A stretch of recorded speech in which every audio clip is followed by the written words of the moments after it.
मराठी फलकांबाबत आता 13 ऑगस्टला महत्त्वाची बैठक आहे। महापालिका विधी आणि न्याय समितीची बैठक आहे।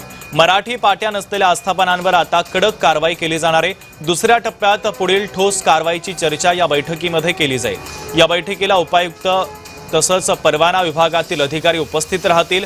या बैठकीमध्ये नियमांचं उल्लंघन करणाऱ्या दुकान आणि आस्थापनांवर पुढील कारवाईसाठी कृती आराखडा तयार करण्यासंदर्भात सविस्तरपणे चर्चा होणार आहे।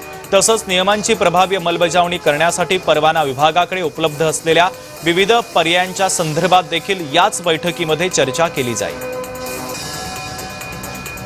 तर पुढच्या कारवाई संदर्भात महत्त्वाचा निर्णय या बैठकीमध्ये होऊ शकतो।